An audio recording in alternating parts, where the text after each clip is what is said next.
back. Today I'm going to be talking about stress. I've recently learned a lot about stress and how it can impact our body and our hormones. So I want to talk a little bit about that, also my experience with stress, and some tips that I have for keeping your stress levels low. So you probably already know this, but when our bodies get really stressed, we release a hormone called cortisol. And cortisol is kind of like our body's way to deal with all the stress that we're feeling. And it does that by increasing our blood sugar and suppressing our immune system. And that's totally fine. And that's normal. And that's a part of our body's system. But when we're too stressed and we release too much cortisol, when we have this like chronic stress, it starts to have a negative impact on our body. And surprise, surprise, it impacts our reproductive system and our period. And when we are super stressed, it can cause irregular periods. It can cause us to feel more symptoms around our periods, like cramping or like very bad mood swings. It makes those symptoms that you may already have be a little bit worse. And I've learned that it can also stop menstruation or ovulation altogether, so we really got to be looking out for that. And I'll link below where I found this information. I'm obviously not a doctor, this is just my experience and what I've learned, so I definitely still want to share it with you guys. The first job that I had out of college, I was so stressed, let me tell you. I felt like every single day I would wake up because I would start feeling stress and anxiety about the job that I was doing. And it wasn't anything earth-shattering. Like, I wasn't doing anything that would be life or death here. Wasn't a doctor, wasn't an EMT, just a simple gal in sales. But the management at that company put so much pressure on its employees to, one, not only not make mistakes, but two, also to just perform well. So I felt like I had to be on 110% every single day. And it just took such a toll on me in ways that I didn't realize. In the fact that I was having stress dreams every day, to the fact that I would get nervous going into work, which definitely is not the way that you should feel when you're going into the job. And it sucks because this was my first job out of college. I thought that that was normal. So at the time, I wasn't thinking like, oh, this sucks, this is terrible. I just thought that that stress that you felt in your chest and in your body was just how everybody felt about their job. And it also sucks because I loved my manager at that job. It really was such a good experience with her specifically, but the whole job and the management, it was so much. And when I did finally get a new job, I felt like a new person in the sense that there wasn't such a heavy weight on my chest and I could actually think about other things than just work. It kind of felt like I had entered this new part of my life because I could finally do something with it other than just think about work, be stressed about work, and then do work. I do want to note that I wasn't really able to see how my body reacted to the stress, like specifically my period, because I was on birth control, and that kind of masks a lot of symptoms that you may be feeling around your period. And the birth control that I was on, I never really had any crazy symptoms around my period, and that didn't really change when I was going through this stressful time in my life. It more so affects me now that I'm not on birth control. And when I did eventually get off birth control, I was really able to see how stress impacted my body and my hormones without anything kind of getting in the way. And the first thing that I noticed was that my mood would always get a little bit wonky, either around my period, which I should say was still consistent. I didn't stop getting my period. My mood would always get very wonky. I would also feel my face get very flushed when I was stressed, which at the time I didn't really think was correlated at all. I was only able to really put this together when I started meditating, which I did because I thought it would help me sleep better, thought it would help with my anxiety a little bit, and I would do it very consistently. And then every so often I would stop for a week, stop for a couple of days, I'd go on vacation, I would meditate. And it was those times when I wasn't having that time to myself to kind of relax and sit in silence when I would feel my stress levels rise. So it was only then that I realized, okay, I need to start taking these active measures to keep myself de-stressed, or else I'm going to feel those impacts on my body and my hormones.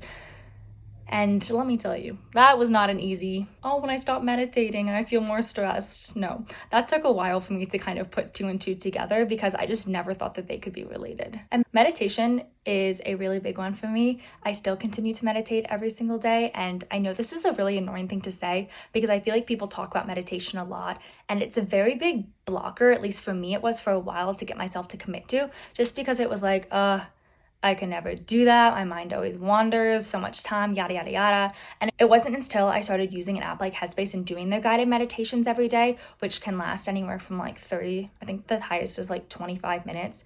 I usually do the 5 or 10 minute one. And I started just tacking that on to one of the things that I do in the morning.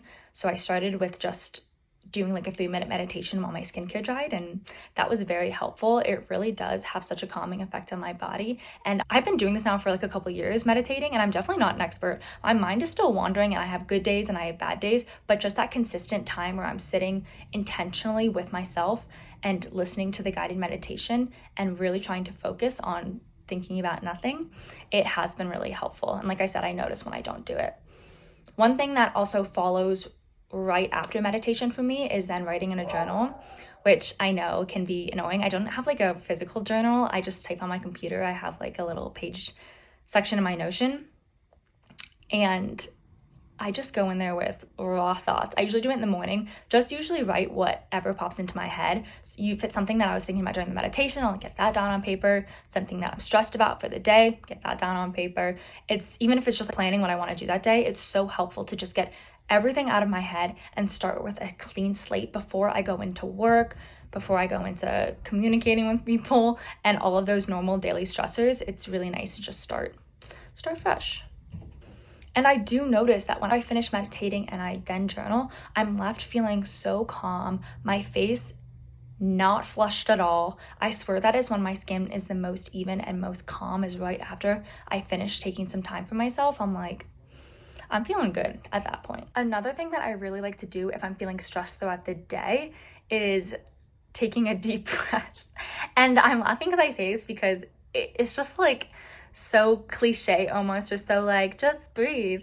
But when you do take a moment to take an intentional breath, 4 seconds in, pause, 4 seconds out, you do that just a couple of times, and at least for me, it instantly kind of brings me down a little bit when I'm feeling overwhelmed at work, when I'm feeling stressed. Like, this is one of the easiest things. Even sometimes when I don't have time to meditate, I'll just take a couple deep breaths in the morning, and that's always really helpful for me. And I swear you do feel more calm than you did when you started. I also love my Calm Magnesium, which is a supplement that I can share the link to below, but it's just a little drink. You don't have to take this brand to make you feel de-stressed. You can honestly there's a lot of different forms of magnesium. Magnesium is something that helps you de-stress, from my experience at least, especially the Calm Magnesium. I love to just put a little bit into my tea at night and drink it before I go to bed. I really feel like it puts me in a nice mood.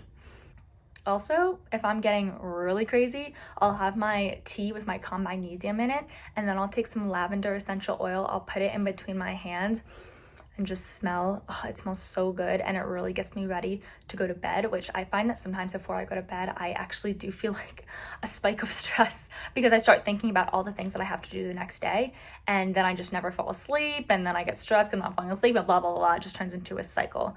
So really making sure that I am feeling very calm right before bed is very helpful. I also love taking a little walk around the block, especially this happens, I feel this way when I'm at work, when I'm feeling so stressed and overwhelmed that I almost feel frozen. I don't know what to do. I can't do anything because I feel stressed. I can always convince myself to go take a little walk around the block. It takes less than 10 minutes. I get outside, I get some fresh air, and I get some sun, and it really is an opportunity for me to clear my mind, go back to the task at hand with just a fresh perspective on things. I know that this one can especially be hard, getting yourself to get out and take a walk when you are feeling stressed, but not only just for taking a walk, but for the rest of the things I mentioned, I really like to think about them as setting myself up for success. It is really easy to just let your body feel stressed and strung out and not do anything about it. You're already dealing with whatever is causing you to feel stressed in the first place. So it's very easy to do absolutely nothing and hope that the stress goes away. Because for the most part, it eventually does. But for me, taking care of yourself is a lot easier than just feeling stress perpetually. For me, taking that time to make sure that I'm feeling good and my stress levels are low is what's going to help me make better decisions, do better at work, and be a better person for the people around me. And if absolutely all else fails, nothing you're able to do on your own is getting yourself to feel less stressed, go and hang out with one of your friends. I feel it's better in person to hang out with them. That's what really helps me take my mind off of whatever I'm feeling stressed about.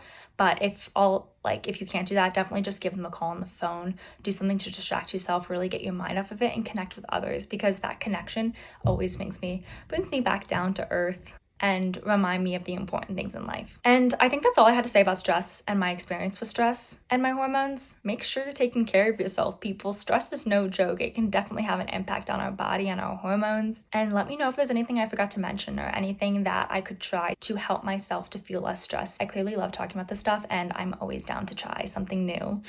So thanks for watching.